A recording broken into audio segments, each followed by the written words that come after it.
ये बदबू और ये आवाजें, ये कौन हंस रहा है माँ? अब ये पड़ोसी ना हमारे थोड़े अलग से है। कहाँ हम शाकाहारी और ये मांस मच्छी खाने वाले। छोड़, तू ध्यान मत दे और गृह प्रवेश कर। और हाँ बहू, अपनी सास की एक बात हमेशा याद रखना, इन पड़ोसियों से तो कभी बात नहीं करेगी। अच्छे लोग नहीं है ये। अपनी सास की ये बात मानेगी ना बेटा? हाँ माँ, जो आपकी मर्जी, मैं उनसे बात नहीं करूंगी। ये छोक की बात तो नाक में जा रही है। एक काम करती हूँ, खिड़की खोल देती हूँ। इतने जाले, लगता है इस खिड़की को कभी खोला ही नहीं गया। पर ऐसा क्यों? ओह, नॉन वेज की स्मेल आती होगी ना।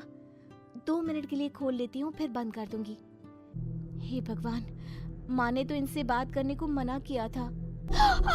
ये क्या? पहली ही रसोई में इतनी बड़ी गलती। हे भगवान, अब मैं क्या करूं? सब तो ठीक है, मैं बेकार में चिंता कर रही थी। हे भगवान, ऐसे ही बस अपनी कृपा बनाए रखना। ये पायल की आवाज कहाँ से आ रही है? ओह गॉड, ये तो प्रेग्नेंट भी है। सुनिए, बच्चा सो नहीं रहा है क्या? मैं कुछ मदद करूं? नहीं नहीं, आपके घर वालों को अच्छा नहीं लगेगा, मैं संभाल लूंगी। स्नेहा कह रही थी बाबू तुम्हारी गोद में आते ही सो गया। मैं गौरी, स्नेहा की माँ हूँ। बहू, घर आना, बाबू को खिला भी लेना।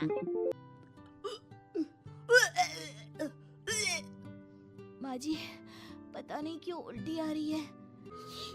ये क्या? खून और ये कीड़े।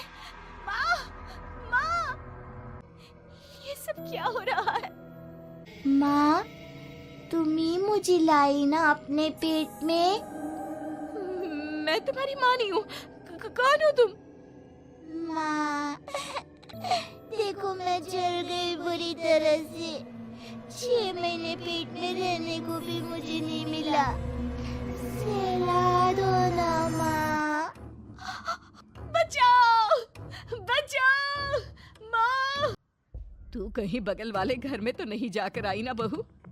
मुझे माफ कर दो, मैं गई थी माँ।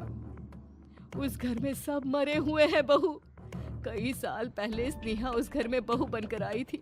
कुछ ही दिन में वो एक बच्चे को जन्म देने वाली थी। पूरा घर बच्चे के आने की खुशी में खोया था कि एक दिन अचानक उस घर में आग लग गई। सब बुरी तरह जलकर मर गए। गौरी आज भी दादी बनने का इंतजार कर रही है और इसीलिए स्नेहा ने अपना अजन्मा बच्चा तुम्हारी कोख में डाल दिया। ममता ये कह रही होती है कि पीछे से उसके पैरों को एक बच्चा पकड़ लेता है। दादी, दादी। माँ, स्नेहा की गोद में यही बच्चा था। ये बच्चा कौन है फिर? तेरी मौत है।